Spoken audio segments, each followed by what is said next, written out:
Série expositiva em Josué, no livro de Josué. E hoje chegamos ao fim. É claro que não deu para a gente explorar todo o potencial que existe no livro de Josué, mas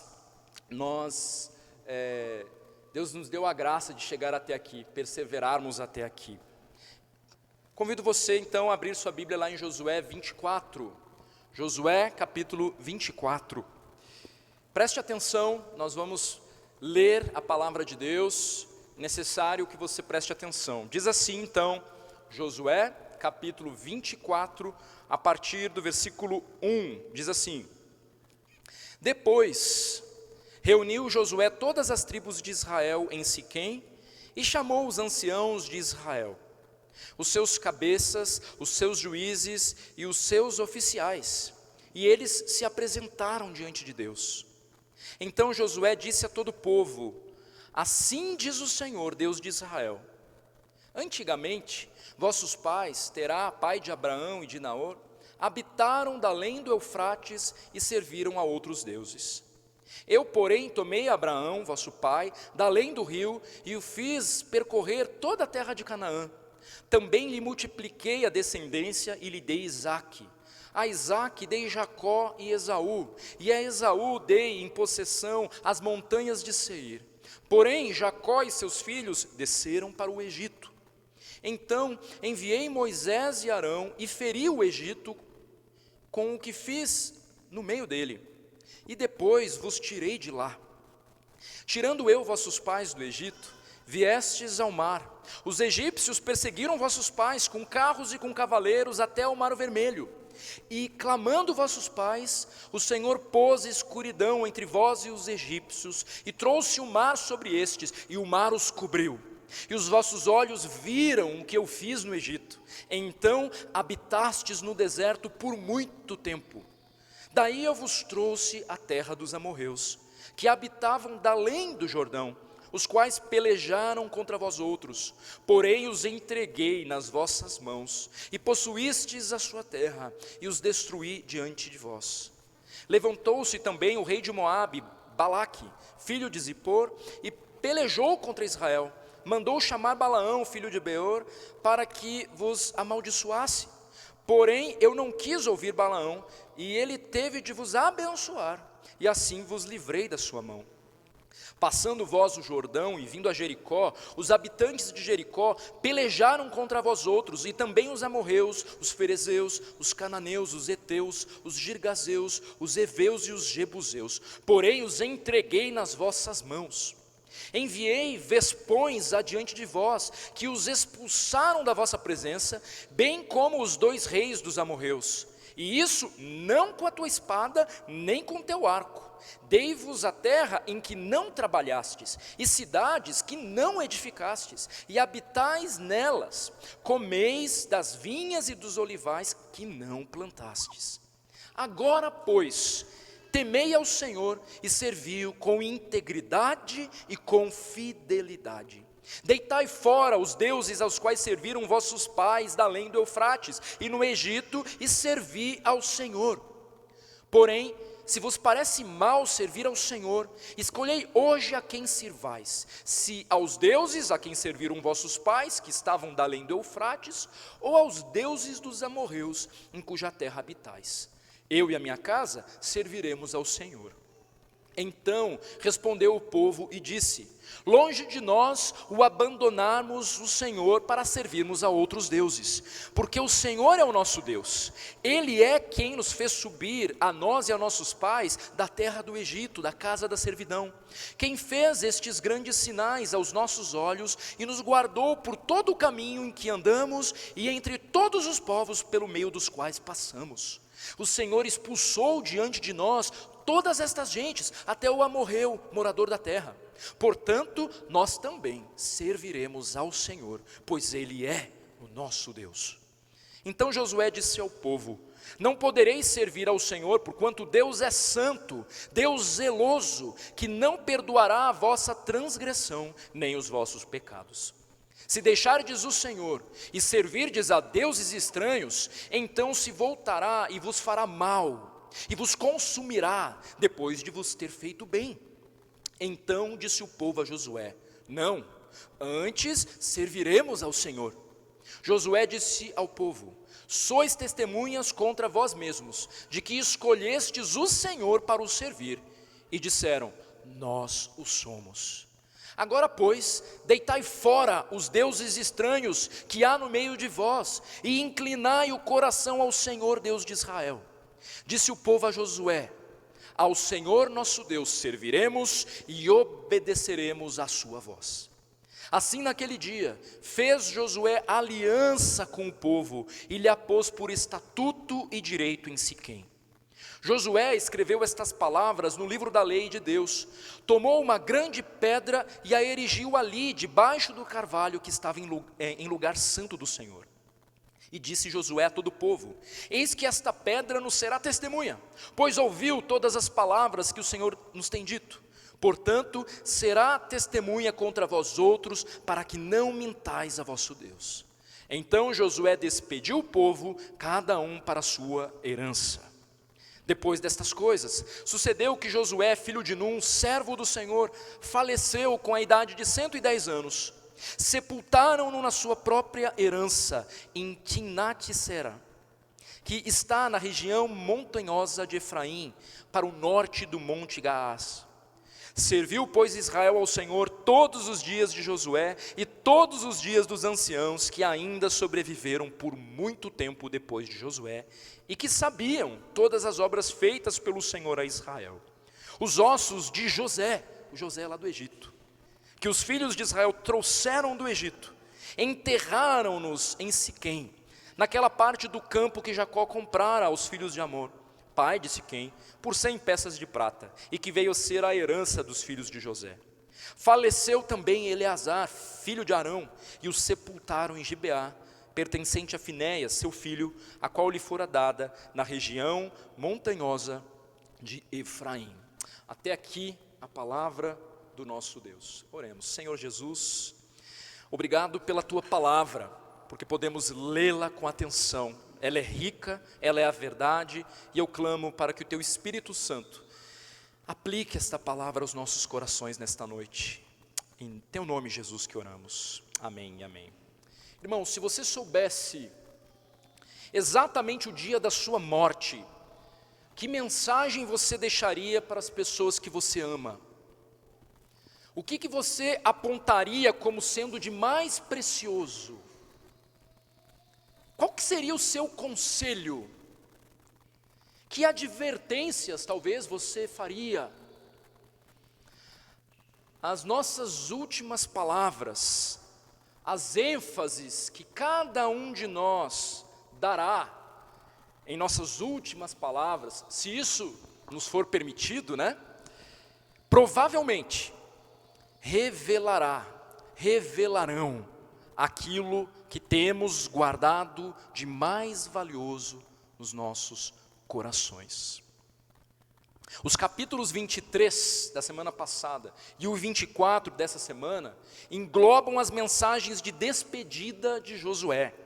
O líder levantado por Deus, ele já está avançado em dias, ele está idoso, e assim ele convoca essa reunião já perto do final da sua vida.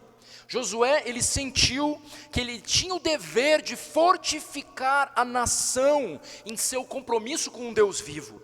E então ele se volta para os líderes, ele se volta para o povo com o objetivo de alertá-los sobre a importância da fidelidade à aliança que Deus havia estabelecido. O fato desses discursos aqui, então, se darem, durante já a velhice de Josué, nos revela um caráter de urgência a essa mensagem. Então, ninguém sabe o dia da morte, ninguém sabe. Mas é claro que todos nós sabemos que conforme o tempo vai passando, conforme nós vamos envelhecendo, mais próximos do nosso último dia nós estamos. E Josué está avançado em dias. O texto nos disse o quê? Que lá no verso 29, que ele morre com 110 anos. Esse homem, meus irmãos, ele cumpriu com a missão que lhe foi confiada. E agora, então, antes de partir, ele deseja inculcar na mente do povo as verdades dadas por Deus para uma vida de significado, para uma vida de propósito, de garantias diante da promessa de Deus. Ele quer inculcar essas verdades, essas garantias. Então, o fato é que ele não tinha algo novo a anunciar para o povo. Ele não tinha nenhuma novidade para dizer ali para o povo nos seus últimos momentos. Mas ele deseja conduzir o povo novamente a uma renovação de compromisso diante da aliança estabelecida por Deus. Então, já que esse segundo discurso de despedida de Josué, que se encontra no capítulo 24, envolve a renovação da aliança com Deus, cabe lembrar do que se trata esta aliança. Porque se esse capítulo ele diz respeito a isso, a uma renovação da aliança, mais uma vez, então, peraí, eu tenho que entender que aliança é essa? Do que se trata esta aliança? Então, antes de mais nada, nós estamos falando da aliança mosaica. Da aliança mosaica.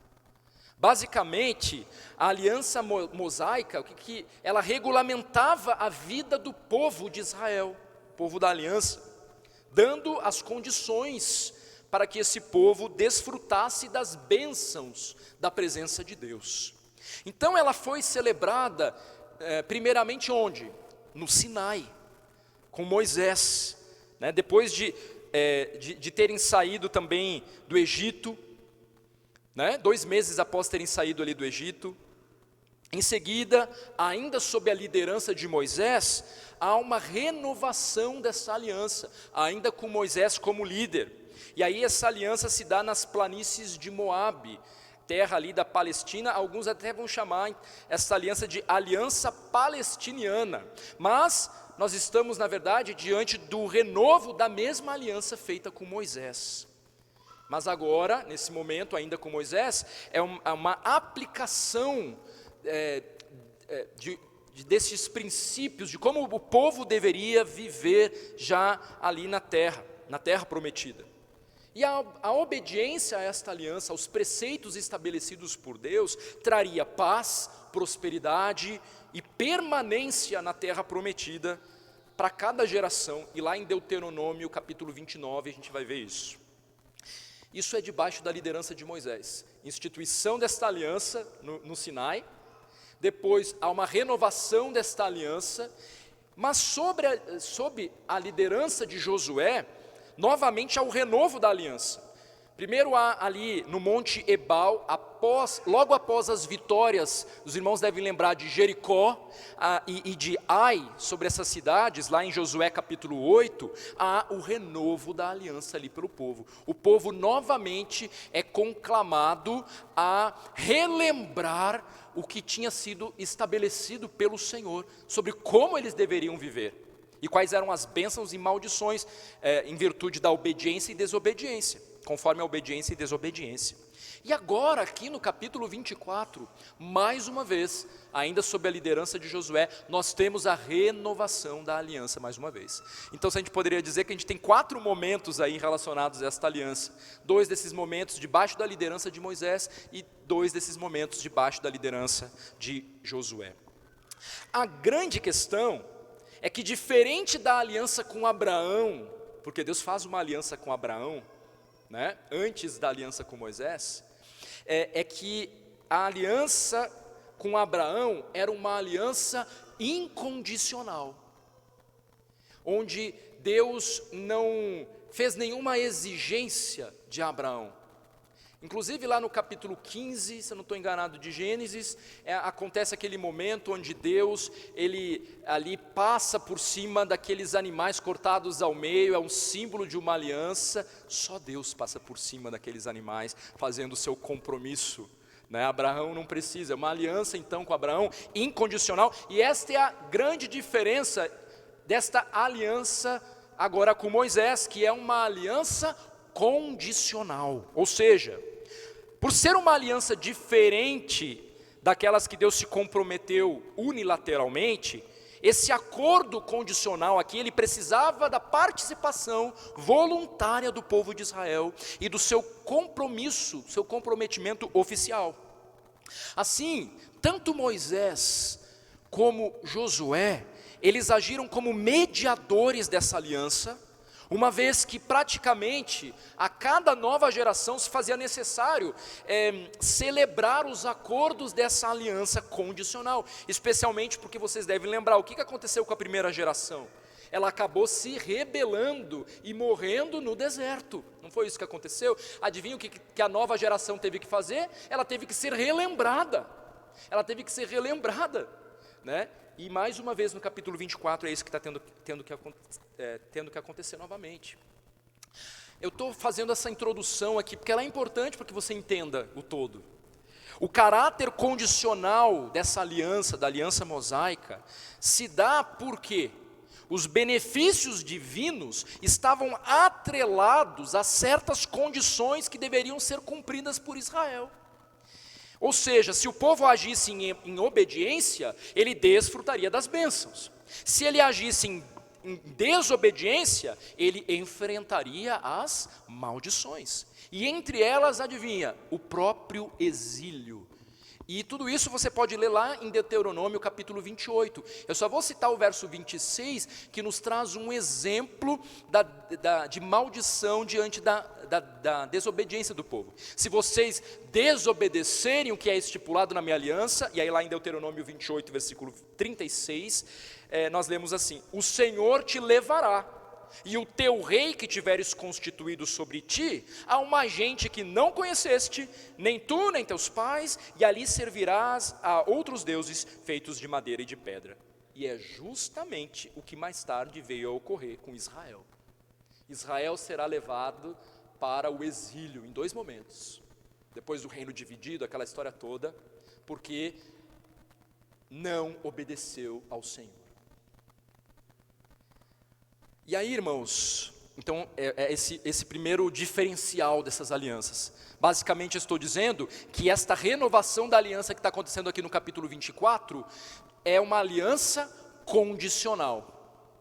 É aquela mesma aliança lá com Moisés, que tinham sido dadas condições, né? Então, claro, que não é a aliança em si que era condicional, era os benefícios que eram condicionais. Porque o Senhor permanecia fiel, e Ele permanece fiel até agora. Israel é que permanece em desobediência ao Senhor, até hoje. Então, o formato utilizado para fazer essa aliança é muito interessante, eu preciso da sua atenção aqui, redobrada agora. Esse formato, eu estou falando da estrutura, como que o capítulo 24 se organiza. Ele era conhecido das pessoas do Oriente Médio Antigo, daquela época, né? Deus utilizou da mesma estrutura que os tratados de suzerania daquela época se utilizavam. Então, para esquematizar essa aliança, Deus está esquematizando a sua aliança, utilizando-se deste recurso literário, porque naquela época, os povos daquela época faziam tratados. E aí se nós pudéssemos, e eu vou explicar daqui a pouco como que isso se dá, mas se nós tivéssemos aqui um tratado de suzerania na época, para a gente colocar aqui desse lado o texto, e agora a gente pegasse Josué 24 e colocasse aqui do outro lado, nós poderíamos fazer uma comparação de estrutura, e aí a gente ia ver, uau, olha como Josué 24, ele é muito semelhante na sua estrutura aos tratados daquela época de suzerania. Então é interessante entender isso, nos ajuda a compreender como que o capítulo 24 de Josué se organiza, e calma aí que a gente vai chegar lá, tudo isso vai fazer sentido. Esse tipo de tratado, então, esse tratado de suzerania, pressupõe um suzerano, né? um grande rei. Se você não sabe o que é um suzerano, poderíamos colocar assim em paralelo. E ele era utilizado entre as nações. No caso de uma nação mais forte, ela exigia obediência de outra nação mais fraca.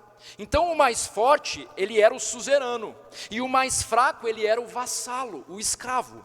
Então os termos desse contrato, eles tinham como objetivo impedir que o mais forte destruísse o mais fraco, ao mesmo tempo que o fraco, ele deveria se submeter. Assim então, os dois lados, tanto o suzerano como o vassalo, eles tinham ali garantias. O suzerano, ele teria a garantia de que a sua superioridade seria conservada, e o vassalo, ele, além dele não ser destruído, ele também teria garantias de benefícios previstos neste acordo. Então é assim que se organiza a estrutura da aliança. Então, ao olharmos para essa estrutura desses tratados da época, meus irmãos, na época de Moisés, é possível perceber então que Deus, ele utilizou-se da mesma estrutura literária ao comunicar a sua aliança. E calma que isso vai fazer sentido. Ou seja, essa era uma estrutura conhecida pelos israelitas, e desta forma então, irmãos, quando Israel se depara com um texto como esse, eles teriam percebido que Deus estava se colocando como suzerano, e que eles deveriam responder como vassalos, com obediência e com submissão. Não é interessante isso? Então, a simples estrutura já comunica algo. Você recebe uma correspondência, vamos dizer assim, que só o presidente da república escreve daquele jeito. Aí de repente alguém te manda do mesmo jeito, mesmo falar, a mesma estrutura, como que querendo comunicar. Em paralelo, eu tenho essa mesma autoridade. É mais ou menos isso. Eu estou tentando aqui explicar o que está se dando aqui, é mais ou menos isso. Então quando Israel se depara com essa estrutura, um recado está sendo passado só pela estrutura. Deus está nas entrelinhas dizendo: eu sou o grande rei, o suzerano, vocês são os vassalos, você, Israel, é um vassalo. E essa estrutura de tratado, ela pode ser verificada tanto no conjunto das leis, lá em cada um desses 4 momentos que eu falei em torno da lei. É essa mesma estrutura de tratado. Então, na prática, a condução do Senhor na história e na instauração da aliança com Israel aponta para a importância de uma vida de obediência diante do Deus Todo-Poderoso. Então, vamos nos voltar para Josué 24, tendo esse pano de fundo em mente.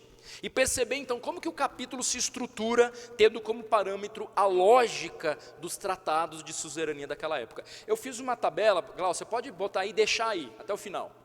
Essa tabela vai ajudar você a imaginar aqui o que eu estou querendo colocar aqui para os irmãos. De um lado da tabela, nós temos a lógica da estrutura de um tratado de suzerania, como que eles se organizavam. E do outro lado, nós temos os versículos correspondentes no capítulo 24. E aí você pode ir fazendo as correspondências. Então, à medida em que eu for falando, você vai colocando o teu olho aí na Bíblia e prestando atenção em tudo, e o Senhor há de ministrar o seu coração. Então, meus irmãos, perceber essa estrutura em Josué 24, em paralelo com como os tratados se organizavam, é importante para que a gente perceba que por trás da própria aliança de Deus com Israel, o objetivo é revelar um Deus poderoso e fiel, do qual nós devemos completa entrega e submissão. Essa é a mensagem central aqui da noite. O nosso Deus é esse Deus suzerano, grande rei. Então, se nos tratados havia uma introdução, onde o suzerano ele era identificado nessa introdução, o suzerano já era identificado logo de início, como a pessoa que firmava o tratado. E aqui em Josué, olha aí nos versículos 1 a 2, o próprio Deus se identificando. Josué reúne todas as tribos de Israel, versículo 1, bem como os anciãos de Israel, os seus cabeças, os seus juízes, os oficiais, e logo em seguida vem a expressão: assim diz o Senhor, o Deus de Israel. O verso 2 coloca Deus então na posição de suzerano, na posição daquele que tem total grandeza e portanto tem o direito de proclamar o tratado. Esse é o primeiro paralelo. Então, irmãos, o capítulo 24 aponta para a grandeza de Deus, o suzerano, e nos revela um povo que reafirma o compromisso de lealdade com esse Todo-Poderoso. Então, irmãos, a pregação de hoje é uma boa oportunidade de reflexão em relação ao nosso compromisso com o Senhor, em relação à resposta de lealdade que nós devemos dar ao nosso Deus. O texto segue, e ainda no versículo 2, nós entramos na seção correspondente àquela introdução histórica, né, esse prólogo histórico, nada mais é do que uma introdução histórica. E perceba, essa introdução histórica nos tratados daquela época, o que faziam? Faziam uma retrospectiva do relacionamento entre as partes envolvidas no acordo, colocando então como prioridade, inclusive, os atos grandiosos daquele suzerano, do grande rei, o poder do suzerano. E isso é perceptível do versículo 2 até o versículo 3. Ele também faz uma retrospectiva histórica dos grandes feitos de Deus, onde Ele se revela todo-poderoso, né? E aí, perceba que esta retrospectiva do versículo 2 até o versículo 13,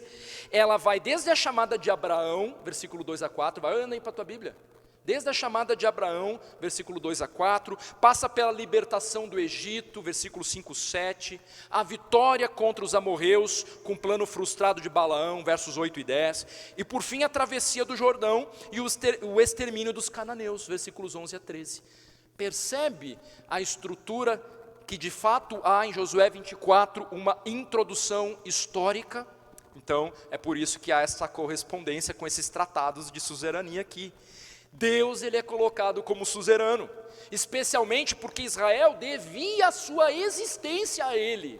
Se não fosse o Senhor, Israel sequer existiria. É Ele que chama Abraão do nada, de um povo pagão. Abraão adorava ídolos falsos, e o Senhor o chama e faz dele uma grande nação. Foi Deus que tomou Abraão e o conduziu. Foi o Senhor quem os tirou do Egito e lhe deu a terra. Então a ideia, irmãos, é que nesse tratado entre Deus e Israel, a ideia é que o povo entendesse que o Senhor, Ele não só consegue atingir o seu objetivo, mas Ele o faz de uma forma extraordinária, sendo fiel ao seu propósito. É isso que Deus está afirmando aqui, está se revelando aqui. E por essas razões alistadas, então, irmãos, Deus é de fato o Todo-Poderoso, aquele então que, assim como o suzerano dos tratados, é aquele então que pode exigir obediência e submissão.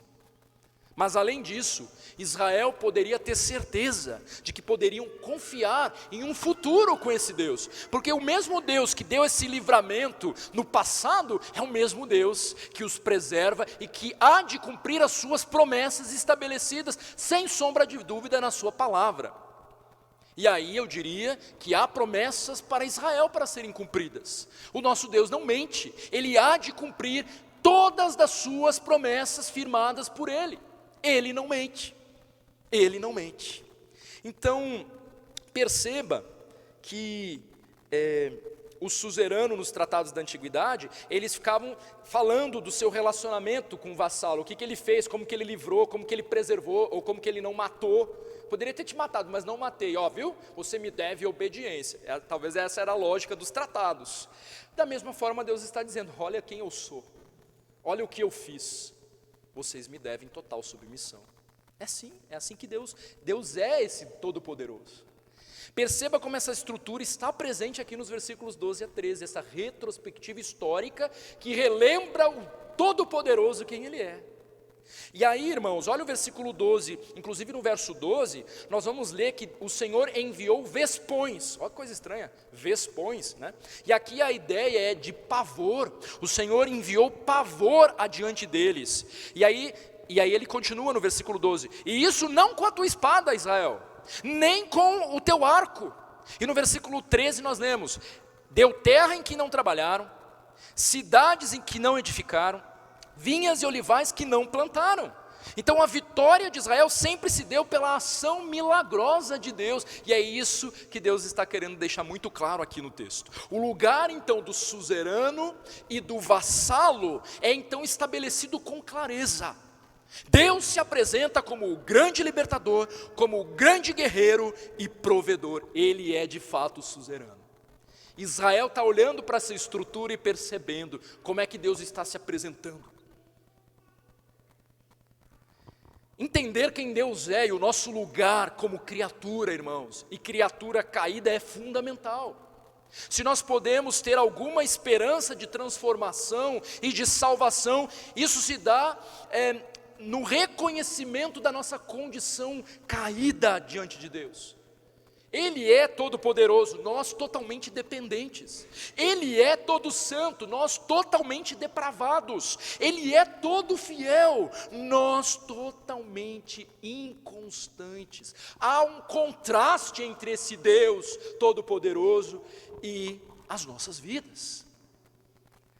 Perceba também, irmãos, a graça de Deus durante toda essa retrospectiva histórica nos versos 2 a 13. Como vimos na semana passada, um breve olhar para a nossa própria história também nos revelará um Deus provedor e cuidador, até mesmo nos momentos mais difíceis. A ação divina, então, irmãos, é central na descrição que Josué faz do passado aqui.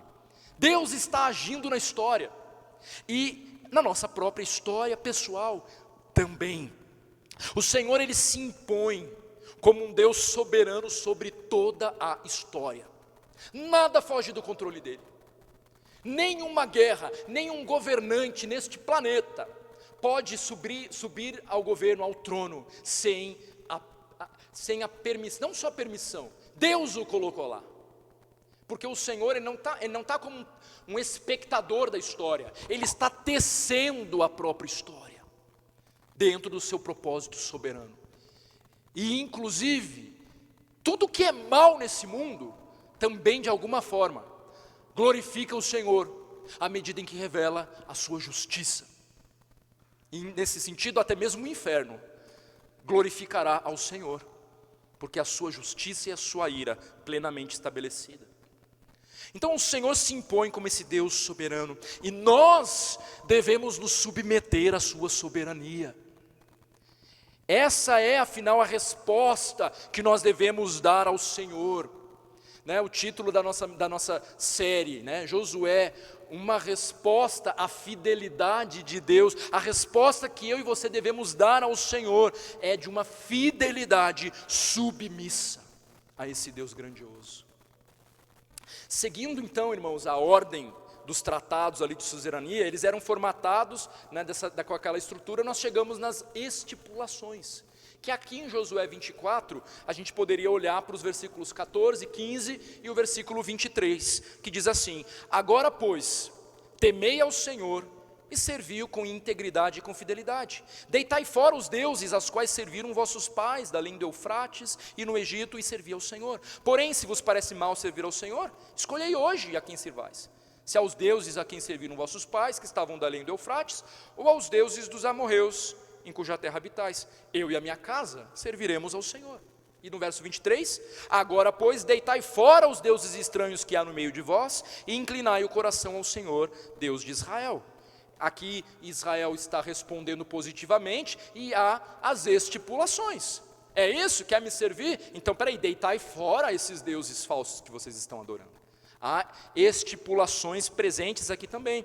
Então, a obrigação central da aliança consistia em rejeitar todo relacionamento estrangeiro com outros deuses, inclusive com outros grupos políticos, sem fazer alianças políticas. Então, o vassalo Israel, aqui no nosso texto, ele deveria se prontificar a temer ao Senhor.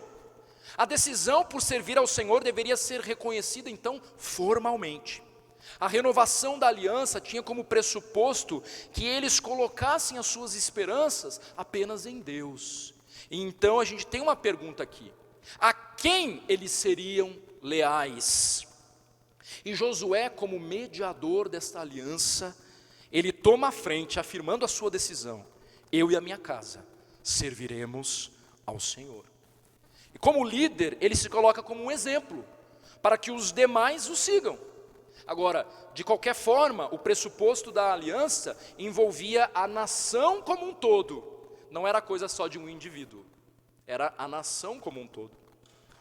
Felizmente, o povo, ele responde reafirmando o compromisso de aliança com o Senhor. Versos 16 e 18. Eles falam, não, nós vamos servir também. Não, nós também nós nos comprometemos aqui hoje. Né? E a gente percebe isso, eles afirmam que não abandonariam o Senhor para servir a outros deuses. E eles reconhecem os grandes feitos do Senhor, eles repetem, Ele que nos tirou do Egito mesmo. A ideia já de bênçãos e maldições, a gente percebe nos versículos 19 a 20. Momento em que Josué alerta o povo de que o compromisso que eles estavam firmando traria consequências duras, caso eles deixassem o Senhor e servissem a deuses estranhos. Aí o que nós vemos no texto? O Senhor vos fará o mal e vos consumirá. Josué está alertando o povo aqui de que Deus é santo, de que Deus é zeloso e que Ele não perdoaria a transgressão da aliança. Ou seja, na verdade as consequências do descumprimento seriam certas.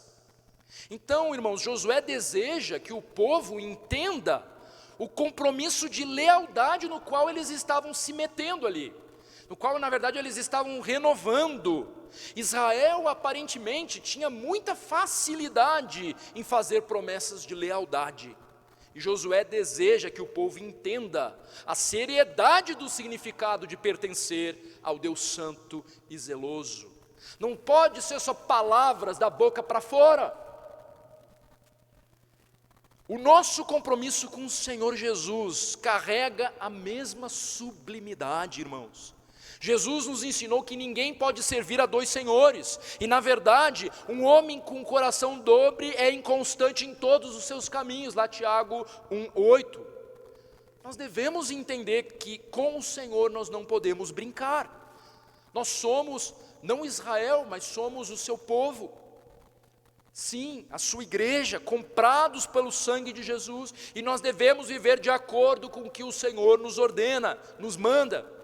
Assim como Israel concordou com Josué e mais uma vez renovou a aliança com o Senhor, nós também somos exortados a verificar como que nós temos vivido diante do Senhor, que tipo de escolhas nós temos feito, que valores regem cada área do nosso viver, como que você lê esse mundo, como que você se posiciona em todas as esferas da sua vida, politicamente, visão de mundo. A nossa pauta como cristãos precisa ser firmada nas Escrituras, e no entanto temos muitos cristãos levantando bandeiras antibíblicas, demoníacas, que só revelam a nossa fraqueza diante desse Deus santo, que tem muita paciência, mas muita misericórdia com cada um de nós. Convém que cada um de nós reveja onde está firmado os teus pés, a tua confiança, os teus pressupostos, a tua lealdade. A tua lealdade. Uma questão de lealdade é o título dessa nossa mensagem aqui. Então, irmãos, de certa forma, nós também precisamos decidir a quem iremos servir. O jovem rico, nós lemos no início deste culto, o texto, quando confrontado com o ídolo que governava o seu coração, ele vai embora triste. Então, nós podemos nos alegrar com os benefícios de andar em fidelidade diante de Deus. Enquanto houver fôlego em nós, é possível fazer a escolha certa, mortificando a nossa carne, vivendo para a glória de Deus. De fato, irmãos, por nós mesmos, nós somos incapazes de uma vida de fidelidade ao Senhor, não é verdade? Por nós mesmos é impossível. Mas é quando nós reconhecemos as nossas fraquezas, que o Senhor, Ele se coloca como nosso ajudador, e nele nós somos capacitados a dizer não para o pecado, e a viver com os olhos no alvo, que é Jesus Cristo, aquele que nos santifica, que nos justifica, e que nos faz andar em fidelidade. O povo, aqui, Israel, Josué 24, ele se compromete assim, e Josué então fez aliança com o povo, e a colocou por estatuto ali, e direito em Siquém, no versículo 25, Josué escreveu a renovação no livro da lei de Deus. Irmãos, os versos 29 a 33, eles encerram o livro de Josué. Nós lemos ali a respeito da morte de Josué, ela é registrada, bem como a morte do sacerdote Eleazar também é registrada. O enterro dos ossos de José também é registrado aqui nesta porção final, apontando mais uma vez para a fidelidade do Senhor. Fidelidade porque Josué e também Eleazar, eles são vistos como instrumentos do Senhor, a ponto de Israel servir ao Senhor durante todos os dias ali em que Josué ficou vivo, e muito tempo depois, enquanto aqueles mais velhos viveram, Israel se manteve ali fiel ao Senhor. Isso por muito tempo, versículo 31. E também a fidelidade nesses nossos últimos versos, porque os ossos de José, eles são enterrados também na terra prometida. Aquele que estava lá no Egito, ele foi transportado. Parou para imaginar que os ossos de Moisés, eles estão sendo transportados de geração em geração, de José, por todo esse caminho, por todo o deserto, em cada uma dessas batalhas, atravessando tudo. Olha como Deus cumpre as suas promessas, sendo fiel à memória até de José. Nada de místico nesses ossos sendo enterrados ali, nada disso. Mas é interessante, apontando mais uma vez, o Senhor é fiel. O Senhor é fiel. Irmãos, se nós soubéssemos exatamente o dia da nossa morte, qual seria o nosso último conselho? Que bom será se naturalmente sair dos nossos lábios o fruto de uma vida que entendeu o valor da fidelidade ao Senhor. Que bom será se naturalmente sair dos nossos lábios o bom conselho que aponta para Cristo, para o quanto vale a pena andar no caminho proposto por Ele. Mas para isso, para que a nossa boca expresse esse tipo de conselho de forma verdadeira, importa que esse caminhar em fidelidade seja uma realidade nas nossas vidas durante o percurso. Afinal de contas, a boca fala do que o coração está cheio. A boca fala do que o coração está cheio. O que você está semeando?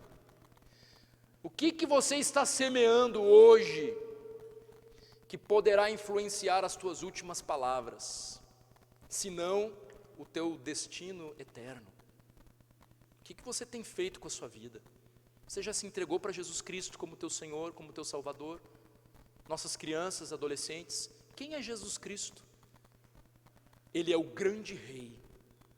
Ele não negocia quem Ele é com mais nada e mais ninguém. Josué, em seus últimos dias, apontou para a fidelidade do Deus Todo-Poderoso. Está quase morrendo, ele faz o povo renovar a aliança.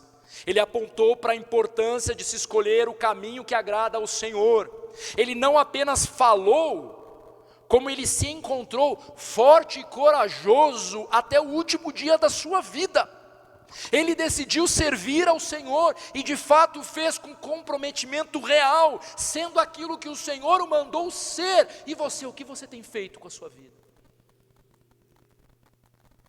Como filho de Deus, vivendo como um incrédulo muitas vezes, deixando certamente os anjos do Senhor que nos observam de boca aberta, pasmos, por terem tido conhecimento de tamanha graça e ainda se comportarem como se essa graça fosse nada. Irmãos, enquanto houver fôlego, há tempo de você se arrepender dos seus pecados e responder em lealdade e fidelidade ao Deus vivo.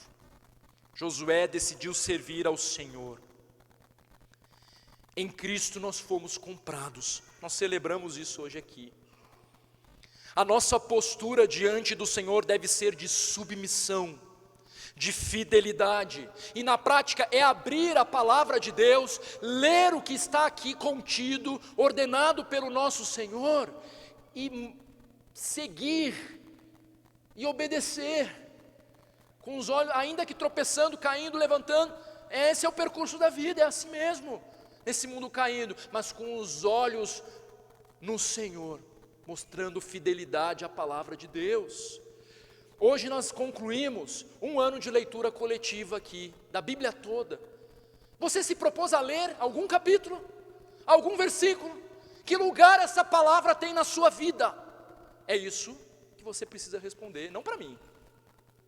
Porque se Jesus Cristo é o teu Senhor, a palavra de Deus, ela precisa ter prioridade na sua vida. Não pode ser mais um livro na estante. Não pode abrir mão de si mesmo para viver em obediência ao soberano Senhor.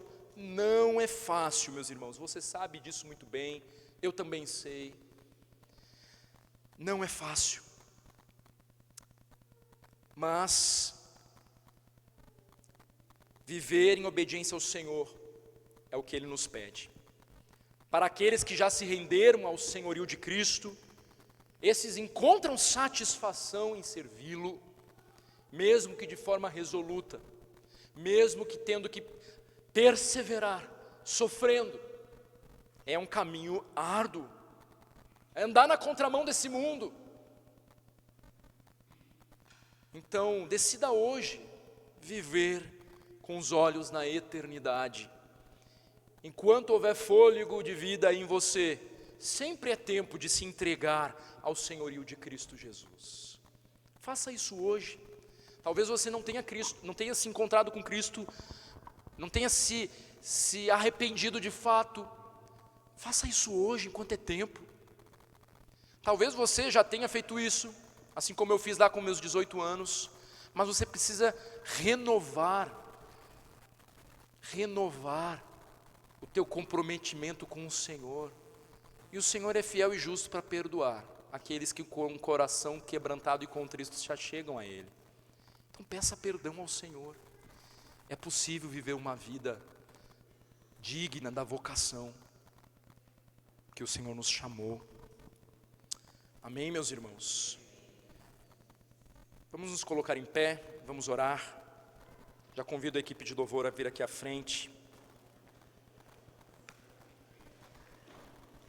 Feche seus olhos, baixe sua cabeça. Não deixe aquilo que o Espírito Santo ministrou ao teu coração por meio desta palavra fugir entre os dedos. Considere o teu caminho. Peça perdão ao Senhor pela tua infidelidade. Decida hoje, meu irmão, minha irmã, decida agora andar no caminho do Senhor. Arrependa-se e confie no Senhor. Ele endireita as nossas veredas, Ele nos levanta, Ele nos sustenta. Ele é capaz de nos fazer novo, de nos purificar, de nos santificar, de nos libertar de todo e qualquer pecado. Ele é fiel e justo. Então entregue-se ao Senhor, entregue-se agora, não deixe para amanhã não.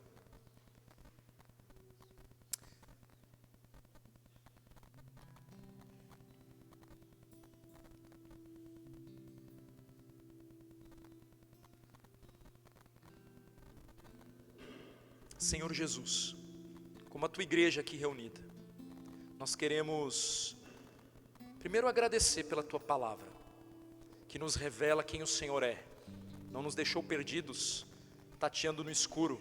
O Senhor, sendo quem é, se revelou por meio da tua palavra, e nessa noite a gente pôde ver que o Senhor é um Deus fiel, é um Deus que age na história, com fins e propósitos muito bem estabelecidos, de glorificar o teu próprio nome. O Senhor fez de Israel do nada uma nação, com seus propósitos para esse povo. Temos muito a aprender com a maneira como o Senhor tem escrito a história. O Senhor também alcançou cada um de nós, formou a tua igreja, lavada, redimida pelo sangue do Cordeiro, pelo teu sangue, Jesus. E nós só podemos também te agradecer por isso. numa noite como essa, de celebração da Santa Ceia, lembrar da tua fidelidade, que presente maravilhoso, quem o Senhor é. E ao mesmo tempo que fazemos isso, somos contrastados com a nossa miséria. Deus, nos perdoe, endireita as nossas veredas.